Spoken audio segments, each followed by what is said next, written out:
This is the story of a brand new team on the Texas scene, the Dallas Cowboys.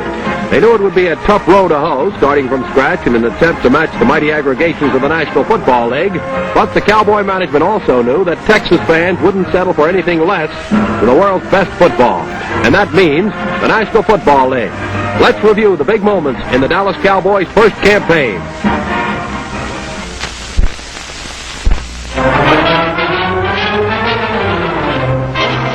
As the Cowboys launch their tenderfoot season in the tough National Football League under the lights of the Cotton Bowl on September 24th, the other 12 teams aren't expecting much difficulty with the new entry.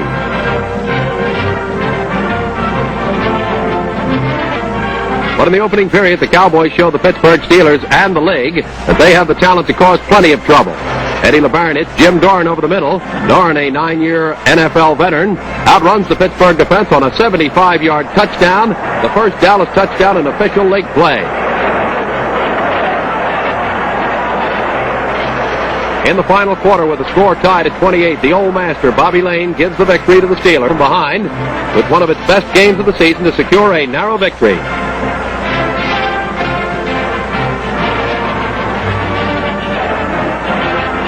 The Eagles strike again when they get the ball, with a margin of 2 extra points. After a safety makes it Dallas 3, St. Louis 2, the Cards are on the wing. John David Crow picks up 20 yards.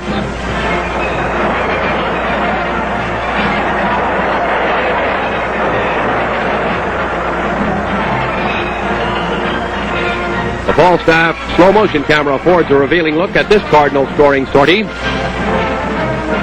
Crow plows through a huge opening for the first touchdown of the game.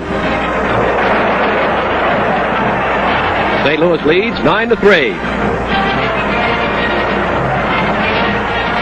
The Cowboys' defensive unit grabs the spotlight, and what a show it puts on.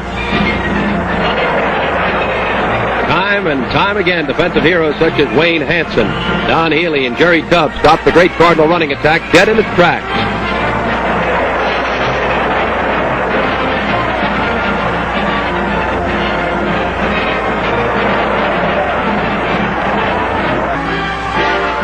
Packers unleash their human steamroller, fullback Jim Taylor. The 215-pound Thunderbolt explodes for a 28-yard touchdown.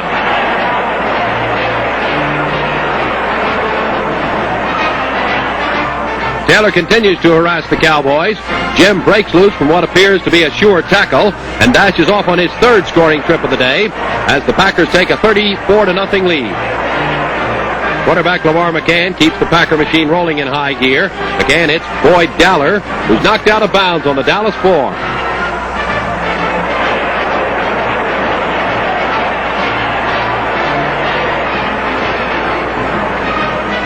Paul Hornung, the league's top scorer, crashes into the end zone for the tally as the Packers take a commanding 41-0 lead. The disaster suffered in midseason proved to be invaluable in molding the Cowboys into a smooth-working and determined team during the latter part of the campaign. On November 27th, the Cowboys are in Chicago to battle the Bears. The Cowboys are counting heavily on Don McElhenney to do a majority of their groundwork. The Big Bears strike early. On their first play from scrimmage, Willie Gallimore gallops through the Cowboys for 54 yards before Tom Frankhauser can bring them down.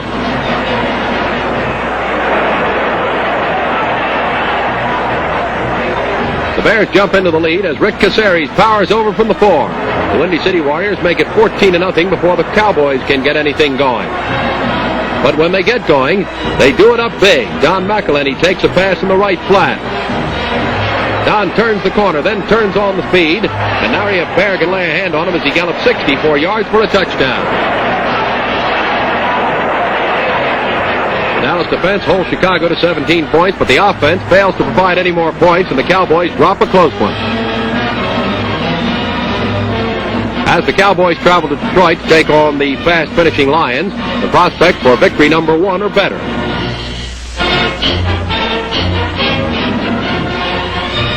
The Lions get on the scoreboard first as Nick Pietrasani thunders up the middle and goes all the way to score on a 43-yard drop.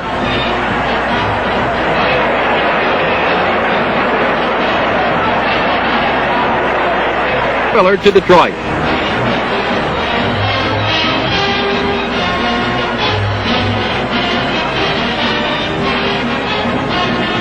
At New York's Yankee Stadium, the Cowboys put on their greatest performance of the season as they face the defending Eastern Conference champions, the New York Giants.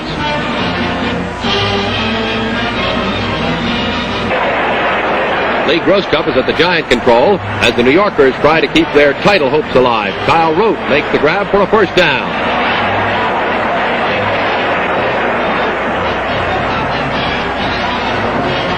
Groscup lets go a beautiful toss that Bob Schnelker hauls in the end zone. New York regains the lead at 31-24.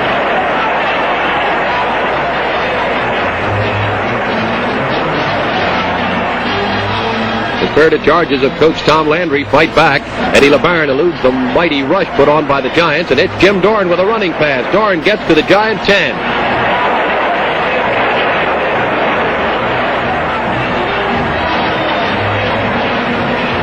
LeBaron, who overcomes size with guts, fires a touchdown pass to Billy Houghton as the Cowboys put on a great scoring performance to tie the mighty New York Giants 31-31, one of the National Football League's most exciting games of 1960.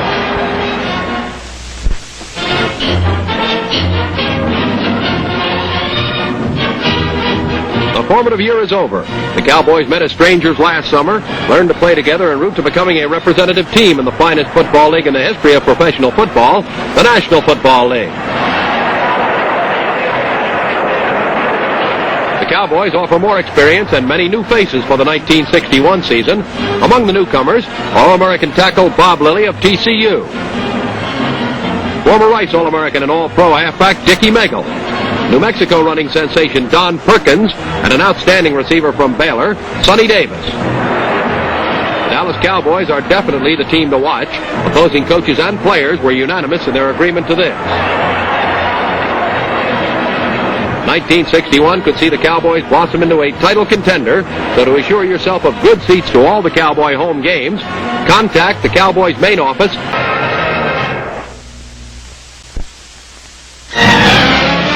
This is Jim Leaming with National Football League highlights featuring the action from all 7 National League games each week. Watch with us as the world champion Eagles turn back the Cleveland Browns. The Baltimore Colts edge the Los Angeles Rams. The Dallas Cowboys upset the Pittsburgh Steelers. The Detroit Lions overcome the Green Bay Packers. The San Francisco 49ers humble the Washington Redskins. The St. Louis Cardinals upset the New York Giants. And in another big reversal, the brand new Minnesota Vikings surprised the Chicago Bears.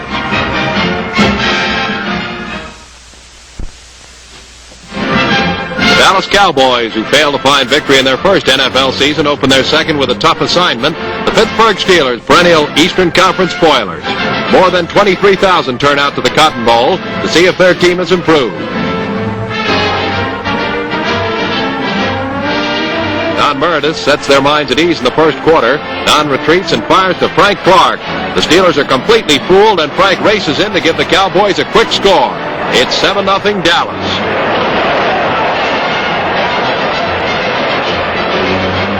In the second quarter, Alan Green is punting for the Cowboys. Rookie linebacker Myron Patios breaks through to block the kick and recover the loose ball. The ex-Notre Damer's effort makes it goal to go, Pittsburgh.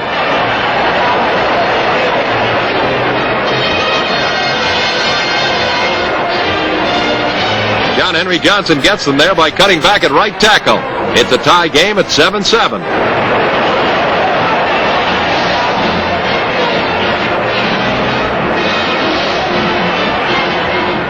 The incomparable Bobby Lane gets his wing warmed up for the Steelers.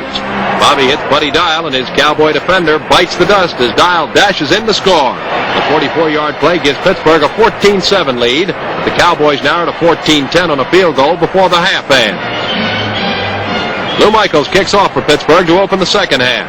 Amos Marsh, a rookie from Oregon State, gets off to a bad start but makes up for lost time with a dazzling 58-yard return to the Pittsburgh 45.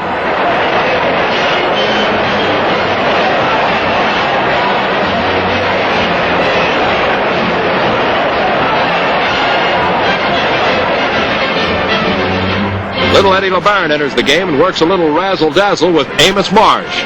Eddie finally fires to Billy Houghton at the goal line, and Billy trots across. The Cowboys take over the lead at 17-14.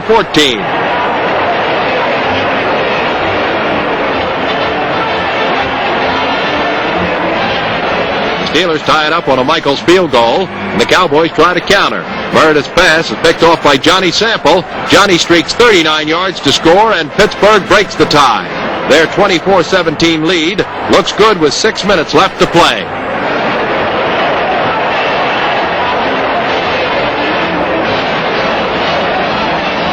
But with 56 seconds left, Eddie LeBaron explodes the Cowboys into the scoring column again.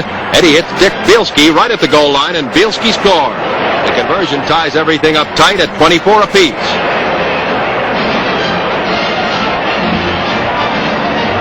An interception with about 20 seconds left gives LeBaron another chance. The little general jars the Steelers with a 41-yard pitch to Billy Houghton.